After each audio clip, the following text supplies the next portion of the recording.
The host of the Clay Travis and Buck Sexton Show, the founder of Outkick.com, and the author of a brand new book, Balls, How Trump, Young Men, and Sports Saved America. It is Clay Travis on Will Cain Country. What's up, Clay? How are you? I'm going to go ahead and hold the cover up. I appreciate that introduction. I'm doing great. We just moved into a new studio, so there may be a little bit of issues, but so far so good. No, we'll be good. I want to talk about the book, Balls, How Trump, Young Men, and Sports Saved America. Let's, in the book, you focus on a lot of events over roughly the past decade that led sports, the sports media industrial complex, the broader conversation down a path, and how ultimately we kind of began to emerge out of it. So let's start with where you think it started. Like, when did we begin losing our mind in sports? I really dove into this, which is, I'm not sure I'm 100% right, Will, but to me, it really started with Michael Sam. If you go back in time and people remember, he was a 7th-round NFL draft pick, late-round pick, one of the last of the 7th round. And ESPN put him on air kissing, making out, whatever you want to say, with his boyfriend when he was drafted. And to me, it was identity politics meets sports because he wasn't an elite talent. And to me, up to that point, ESPN had tended to cover the guys or the gals who were actually the best at what they do. And that was the first time where I said, I don't really care what about his sexuality at all. Is he a really good player? He never played in an NFL game, and they covered him like a starting NFL quarterback. And so that, to me, was maybe the very beginning of that collision between identity politics and sports. And so Michael Sam, if I remember correctly, Clay, would that have been like 2013, 14, somewhere in that range? Yeah, and then my trajectory, I believe it was 2014, the draft. He never played in an NFL game. And by the way, they tried to say, oh, NFL fans are homophobic. I think you're a Cowboy fan. Unfortunately, I'm a Titans fan. If you told me that a transgender midget could play quarterback at a high level for the Tennessee Titans, I would be like, I want that dude on my team, right? Whatever it's going to take. And so I think what happened was we went Michael Sam, then we went Caitlyn Jenner getting the ESPY, which a lot of people remember as like a holy cow moment. And then the next year, 1, 2, 3, we had the kneeling of Colin Kaepernick. And it was like, boom, identity politics is here. This is just sports, is just politics by any other name.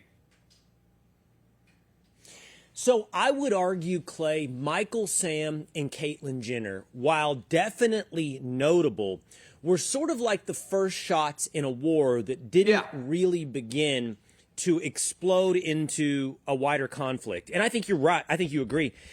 For me, Clay, and it's wild, your career and my career mirror each other in a lot of ways. And I think I was at ESPN really for the life of this entire, whatever we're going to call it, 5-7 years of insanity.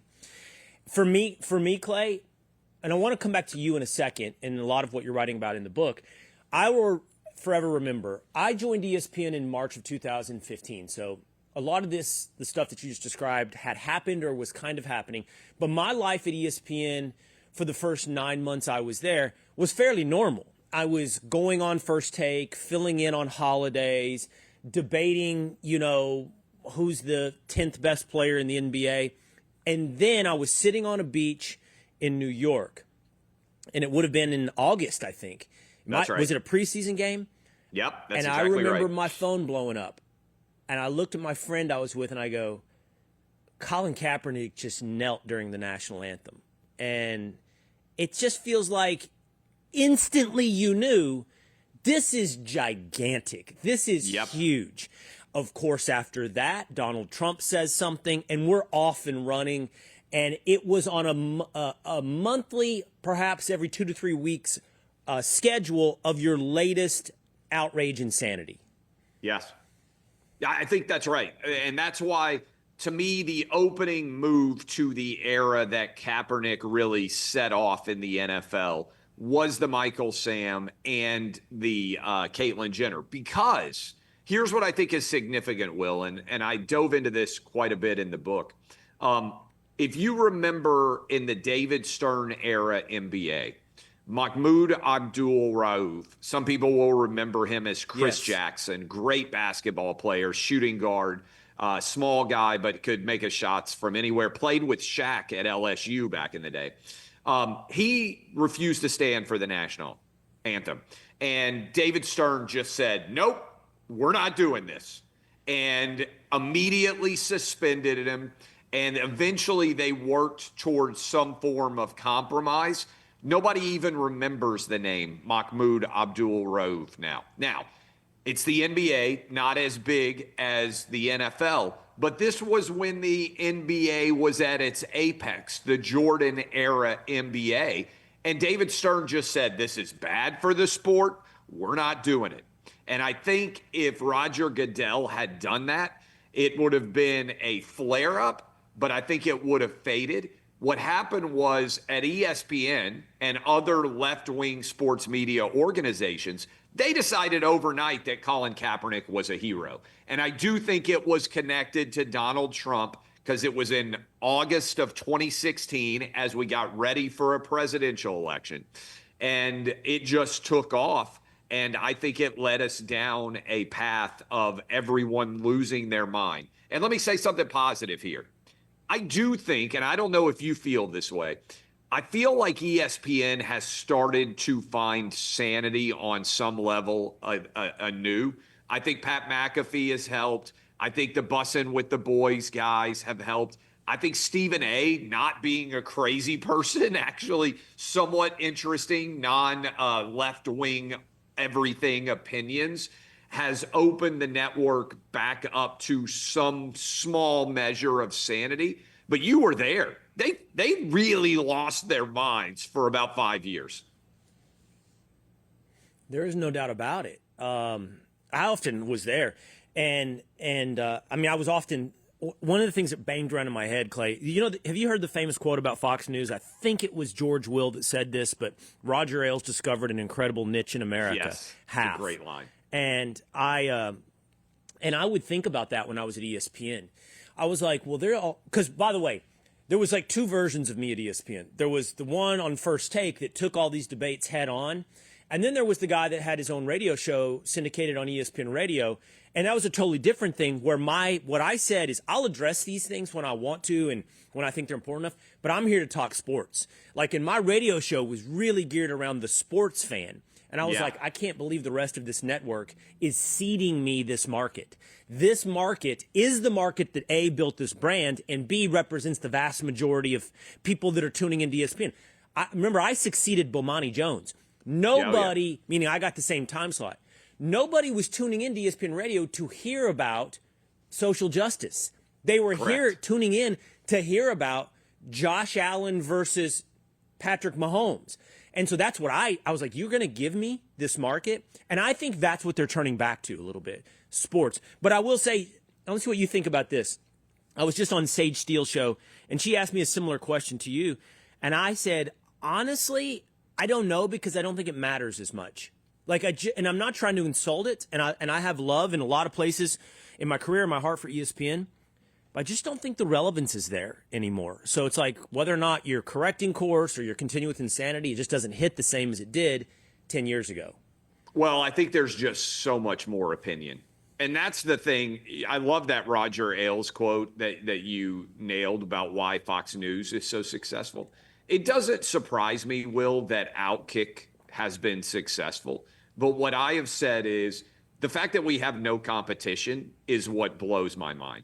We basically can talk to 75% of sane American sports fans, and then there's still somewhat of a knife fight for the 25% of woke sports fans. And that's probably generous because I don't even think that market is that large. But let's say it is.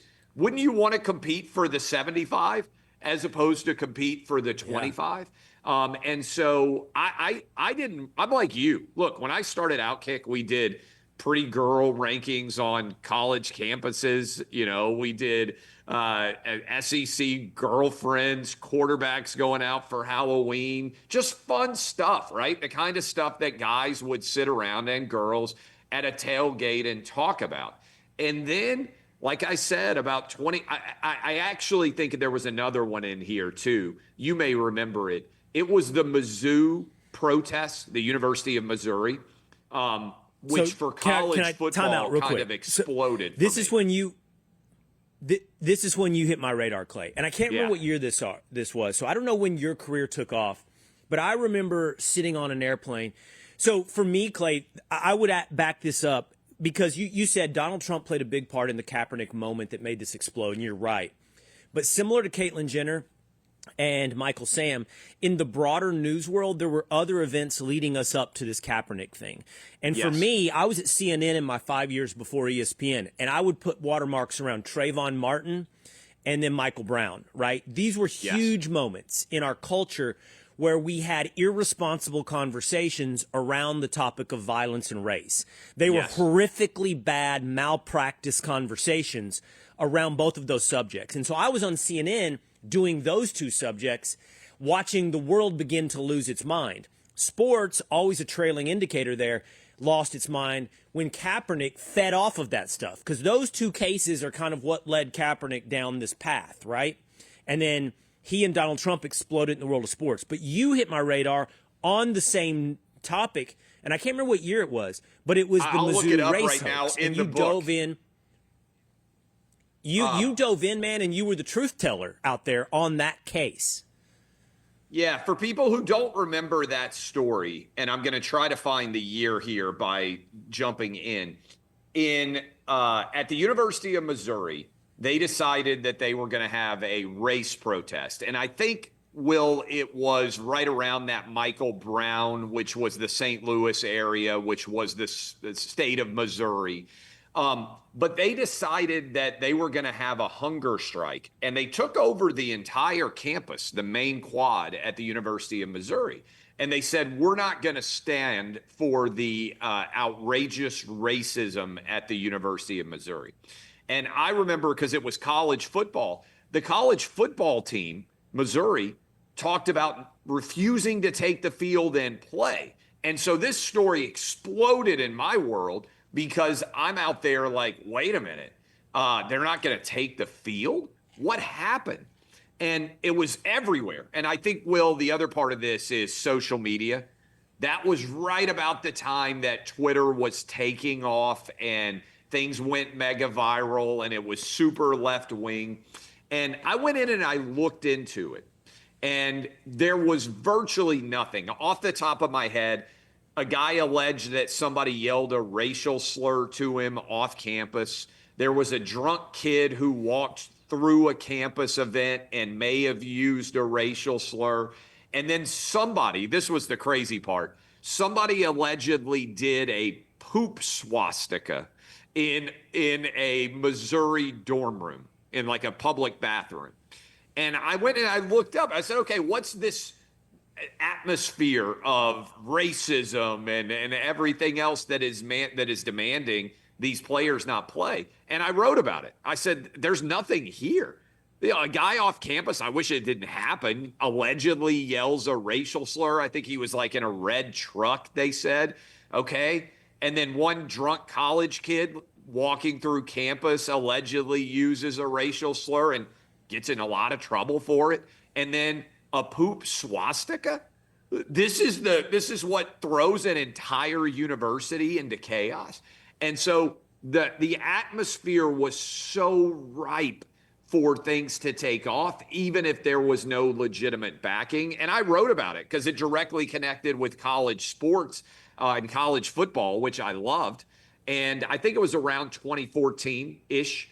And that thing took off. It was everywhere for people who remember it. Yeah. And you then, Clay, continued kind of It sounds dismissive to call it on that beat, but what we experienced then for about a 4 to 5, maybe even a 7-year period was a continuation of that same Missouri story at various levels cropping up during time. You would hear about somebody spray painting a racist thing on a college dorm room door. And then it turns out, oh, the kid himself did it, right? So you would tell the truth about these things that more often than not became hoaxes or were revealed as hoaxes. I think it was Michael Bennett. Remember when he said, "Oh, I was racially profiled at a Las Vegas casino." I had to do that. And it took over the entire news cycle ESPN. for the NFL. That's right. Yeah, that's right. But here's one I wanted to ask you about, Clay, and I don't know if you covered this in the book because another one that you did. So my point on highlighting that all these stories kept coming back up, right? And you, somewhat alone, and the most powerful on social media were the guy pushing back on it, which made you public enemy number one. But you were always, looking at the facts. Did they support the conclusion of the quote-unquote narrative? The one that I haven't heard followed up on, Clay, that I remember you being out front on, is LeBron and the gate. Yeah. Remember what happened at the gates of his mansion in Los Angeles? And I don't even remember the update on that, Clay. There was supposed to be a police investigation. Revisit that story. Yeah, for people who don't remember, LeBron alleged that someone at his super high-end Brentwood, LA mansion had written a racial slur on the fence of his mansion gate. This public road, there is a gate with a big camera right there on the gate, and he alleged that somebody had scrolled it was right during the NBA Finals when he was playing against the Golden State Warriors, and everybody ran and covered it and said, "Oh my God, look, even LeBron is not able to escape this awful racism in this country." And I had a radio show at the time, the Outkick the Coverage radio show. We had one of the top shows in LA. We were on the Dodgers affiliate. I was on super early in the morning, but I had a lot of friends and connections in LA. You got up in the 5 a.m. hour in LA. There's a good chance you listened to my sports talk radio show as you were driving in to start your day, go into the gym, whatever you do. And Will, a lot of people with serious jobs are trying to keep up with the East Coast. So the 5 a.m. hour in LA is actually a super active hour. So there's lots of people out moving, maybe different than a lot of other cities. So I knew LA well because Fox Sports is based there. And immediately the alarm bells went off in my head because I said, wait a minute, it's a $20 million mansion. It's probably an $80 million mansion now. But it was a $20 million mansion in a super high-end area. And I said, why isn't there video of this? Everybody on that street has tons of security cameras. You can't drive down that street without being seen. LeBron has a huge security camera right there. So I had some connections in the LA Police Department. I said, hey, can I get the police report on this? They said they're doing an investigation. What's actually going on here? I made calls, reached out. They said, well, some interesting stuff's happening. First, the video camera, the security camera, it wasn't turned on. So, oh, well, that's kind of interesting, right? Because if it had been, somebody would have been right on camera doing it. And secondly, if you're just a reasonably rational person, a huge security camera right by a gate would seem like a place that you would be very nervous about doing some form of graffiti, much less racial slur graffiti. And by the way, the police, they couldn't find any video on that whole street of anybody showing up. And then it gets more interesting, Will. When the police showed up, LeBron's team said they had already painted over the slur. I said, wait a minute. Really? If you thought there was a crime committed, wouldn't the first thing you would do be to just get back and you wanted to catch somebody? You wouldn't say to somebody, hey, go get the paint. Let's cover up all the evidence of the crime. You wouldn't do that. So the police showed up. They said, hey, can we get the video camera? And said, oh, the video camera's not working. Well, where's the slur? Well, we took a photo of it, but we went ahead and painted all over it. Where's the photo? Somehow it didn't get entered into evidence. And the police investigated. Will, they closed the investigation and said they couldn't determine that any crime had ever occurred. Well, hold on. How come I'm the only person that even tells that story? Because there's still a lot of people out there, Will, who when they hear it, they think, oh, well, LeBron was the victim of this awful hate crime. Well, there's no evidence it ever happened, and nobody in media even followed up to even ask the basic questions that I did. Now, I think that's because there is a higher demand for racism and victimization than there is actual number of crimes. Obviously, Jussie Smollett is very famous, but I think there's a significant, substantial amount of evidence that LeBron James or he may not have known. It might have been the security guards. It might have been the penumbra of LeBron James dudes, right? Created this whole story that was 100% untrue.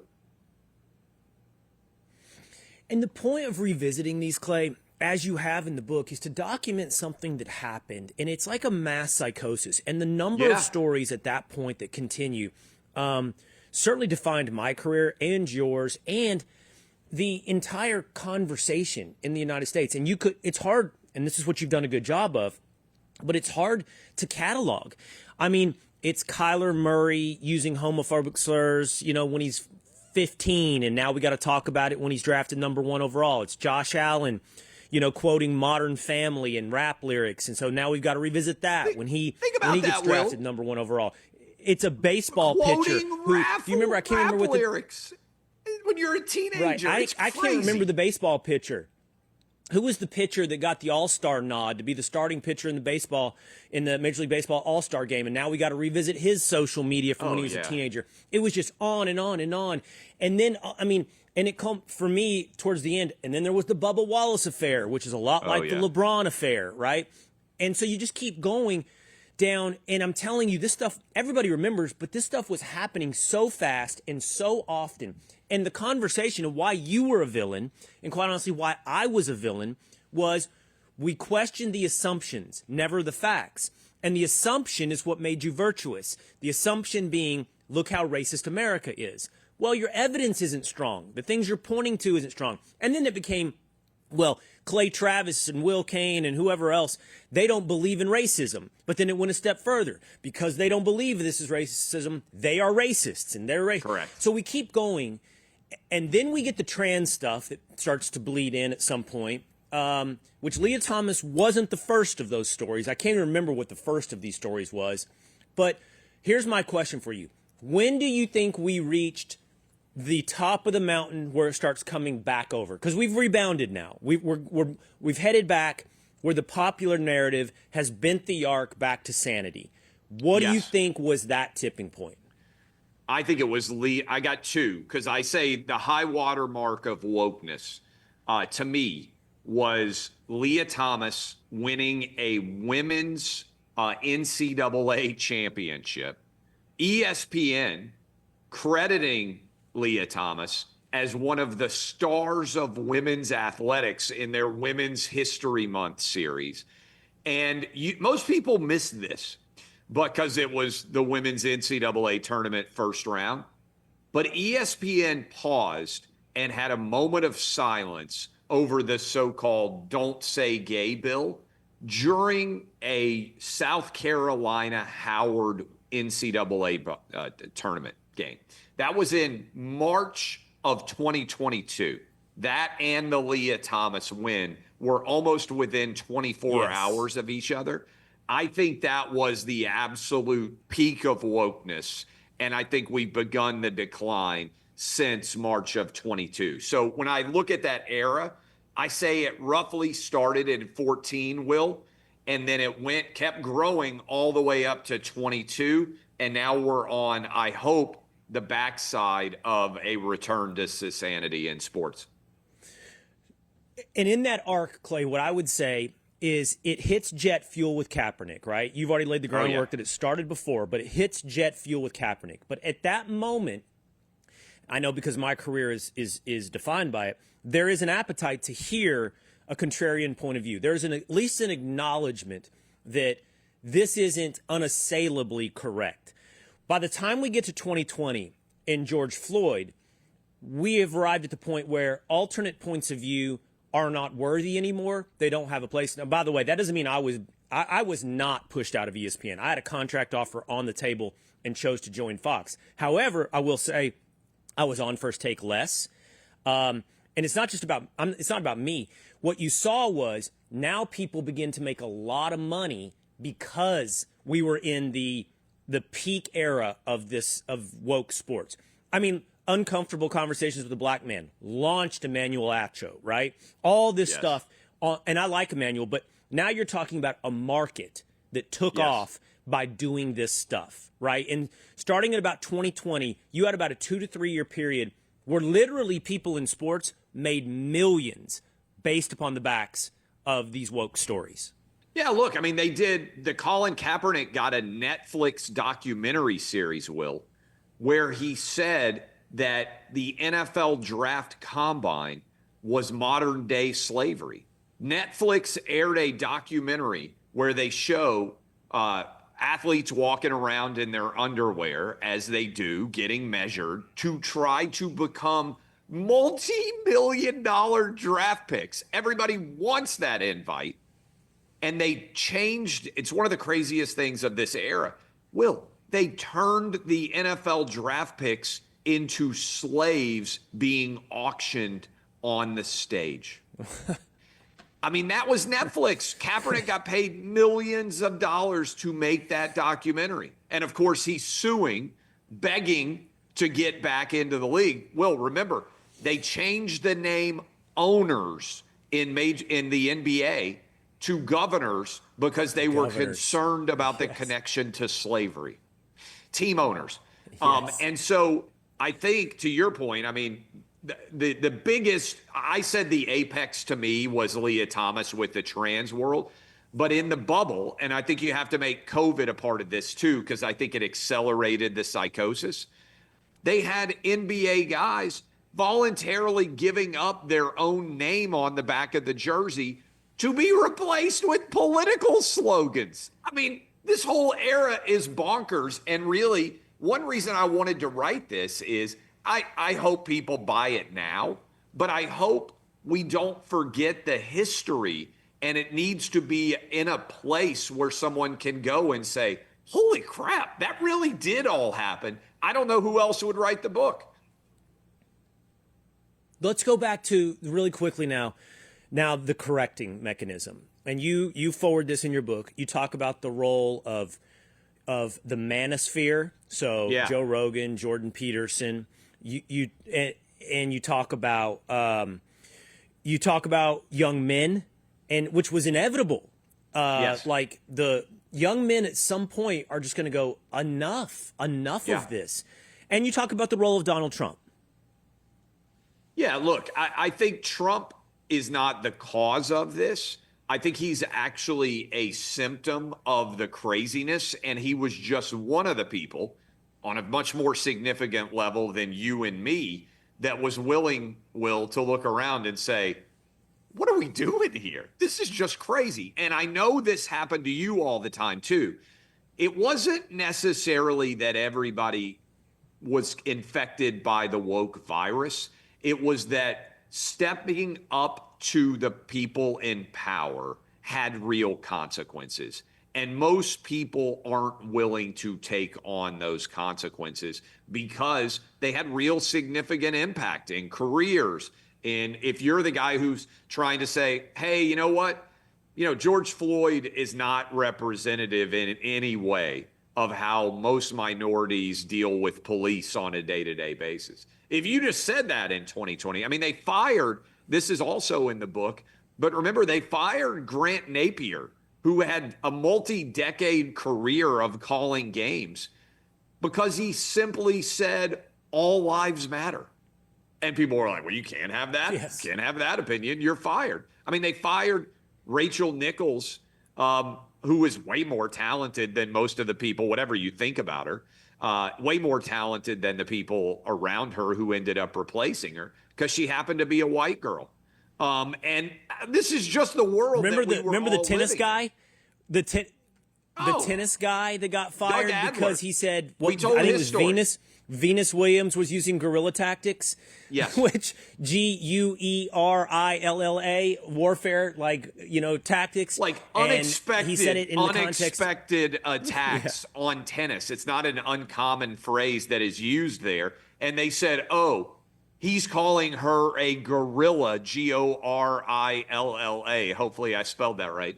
And they fired him. ESPN, he'd been calling Didn't they get rid of Wait, Clay, years. There's a better one. I got a better one. Wasn't there an Asian guy who was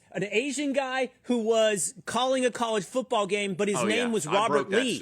And they wouldn't let him. They wouldn't let him. I don't know if they fired him, but they're like, we're going to take you off play-by-play for a little while because your name is Robert Lee. He was scheduled to call the University of Virginia game. Robert Lee, an Asian man. And because of the Charlottesville protests, ESPN said, we can't have Asian Robert Lee calling the game because his name is too similar to the Confederate general. I mean, this was really happening. Oh, my God. What are we doing? I mean, all of these stories funny, could just honestly. be forgotten.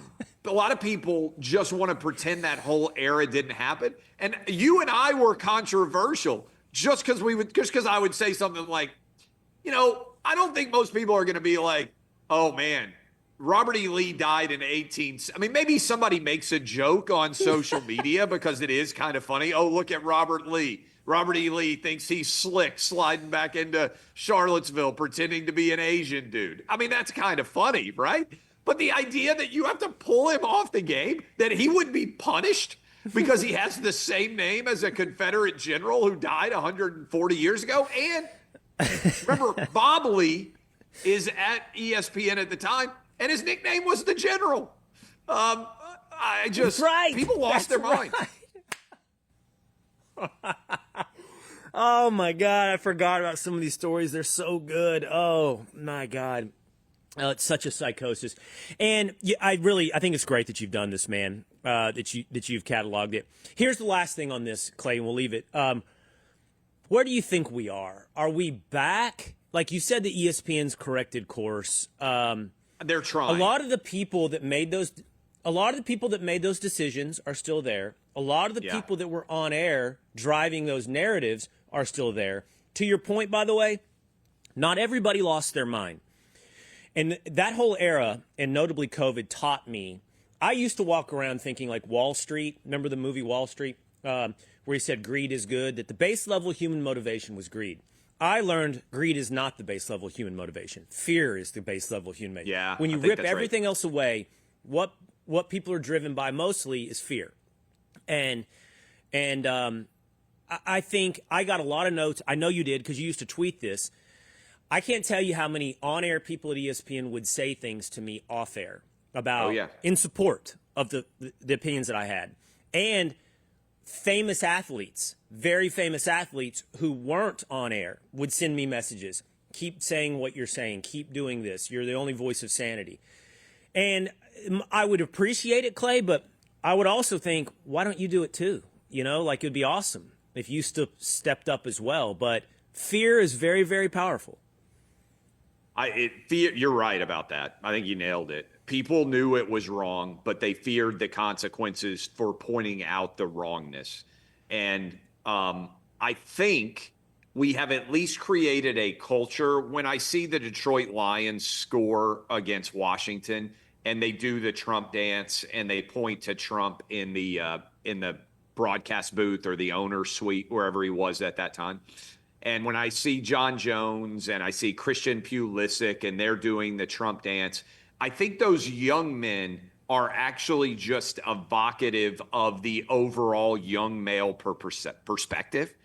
And I think young men, pardon the language here, are just over the bullshit.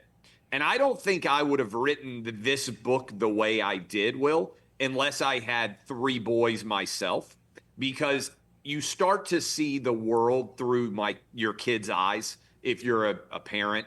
And there are a couple of stories in here that I just couldn't get over, and they're anecdotal. But let me explain them really quick. One, I took my kid, during COVID, my middle son, we're going out to buy baseball cards because he loves baseball cards like a lot of kids do. We walk into a Target in my neighborhood, and he just points and he says, "They would never have those for us, Dad." There's an entire section of girl power shirts. And he said, they would never sell boy power shirts, Dad. And for you and I, Will, who are around the same age, I think we grew up in the era of, hey, girls should be able to do everything guys do. Be a senator, be a president, be a doctor, lawyer, whatever else. That's great. But their era is there's something wrong with boys. And that's very different than girls should be able to do everything boys should be able to do. It's being a boy is toxic. So that saw his eyes. Then also what they're taught. Another friend's son came over, Will, and he said, "Today, Mr. Clay, we learned that white men are the cause of all the problems that we have in the country and the world today. And they told us that we have so much power and we screwed up so much." And he said, "How do I have so much power, Mr. Clay? My mom doesn't even let me pick what I get to eat for dinner." And so if you tell kids something that doesn't reflect their reality over and over and over again, and they see it as being untrue, at some point in time, they start to rebel against that. And so that was, to a large extent, also the genesis of this book. And the book is Balls, How Trump, Young Men, and Sports Saved America. I encourage you to check it out. Before we go, Clay, there are 2 games that matter to me this weekend. Yes. Iowa-USC is a good game that I'll be paying attention to, but there are 2 games that will dominate my attention. I want to see what you think is going to happen in these 2 games. I don't have the lines in front of me. You may have them off the top of your head. I've got them legit right here because these are all my gambling picks. Oh. I don't know if people can see this, but yeah, okay. I've got them. I carry it around with me. Oklahoma going to Tuscaloosa. Oklahoma, Alabama. What happens? Yep. I love the under. I think that if I had to pick a side, Oklahoma's around a 6.5-point underdog. I think I would take Oklahoma because I see this as a 24-21-ish style game. I think Bama will win because it's hard to beat Bama in Tuscaloosa, but I love the Oklahoma defense. I think that they will take the air out of the game, and so I like the under a lot in that one, but I think Bama wins 24-21. I kind of am on the other side of that from you. I think Alabama covers. I think they beat Oklahoma by more than 6.5. Okay, and the other one, obviously, for me, a big one, is Texas travels to Georgia. What's the line on that one, Clay? Georgia is right around a 6.5-point favorite as well. And okay. I'm on the under, one hand, Will. I'm on the under in this one. I think defense, I don't know what you think, but I think defenses are going to dominate in this one too. I think that's right, which would lead you towards Texas plus the points, right? If an under game with 6 points is a lot. I think Arch, I mean, it's a small sample size because it's really one game, but Arch against Vanderbilt, Clay, was a totally different player than one that I've seen to his career so far. And I've said this, Clay, the guy I saw play Vanderbilt, not only – that is the guy everybody talked about. That's a top 10 pick in the NFL draft. I'm serious. And I've been down on Arch, but a guy that climbed the pocket, stood in the pocket, took a hit to the chin, still delivered the pass, was throwing passes where receivers will be, not where they are standing wide open. It was incredible. Was it a one-game thing? I don't know. But if that Arch continues, Texas can beat Georgia, and Texas can beat A&M. You're 100% right on that. And look, I think that we like to praise and then bury and then praise and then bury quarterbacks, especially young ones, a ton. And Arch had more hype than almost anyone probably in modern college football history because of his last name. But I think you're right. He looked really good. Honestly, you watch Texas closer than I do. I watch their games, but you're obsessive on your watching. My recollection on this is that it actually broke down basically in the final 10 minutes of Mississippi State. Texas suddenly found its offense because that was a tough one against Kentucky to watch. Texas was fortunate to win. And it looked like the season was basically off the rails in that game. And then, boom, final 10 minutes, everything changes. Yeah. Well, and remember, Arch didn't throw the game-winning pass in that Mississippi State game. It was backup Matthew Caldwell who did. But Arch was beginning to play better. But he still was running the ball, doing the things that we've come to. The Vanderbilt game, I was like, oh, my gosh, that's a quarterback. That's not just a guy that can run. That's not just, I don't know. But I'm humble about it. I can't trust that one game is the turning point. Maybe it is, maybe it isn't. If it isn't, get on Georgia. If it is, Texas could be. And last thing, Clay, here's I was looking at the rankings. I think they're really good. I was looking, I don't have a complaint with the way the College Football Playoff Committee has, and the AP has it right now. I think they've got it pretty nailed, from bringing Texas Tech in at 6, above Ole Miss and Oregon, to having, Texas just ahead of Oklahoma at 10 and 11. I think I see your rankings every week, and you've had Indiana and A&M above Ohio State, which I think is fair, but I don't think it's unfair for others to have Ohio State. The top 3 are clear. Yeah, I think that's right. I would even take a next step. I would say basically the top 5 are pretty clear. I think Alabama, I know they stumbled against Florida State, but you look at the resume they've had since, they have to be top 5. And I think Georgia has to be top 5. So you can quibble inside of the top 5. And even the top 10 top 12-ish is kind of settled. So we'll see what happens with these big games. I'm excited to watch just like you. All right, there it is. Clay Travis. Check him out at the Clay Travis and Buck Sexton Show and at Outkick.com, and pick up the new book, Balls, How Trump, Young Men, and Sports Saved America. Good to talk to you, Clay. Thank you. Keep up the good work, Will. Thank you, brother.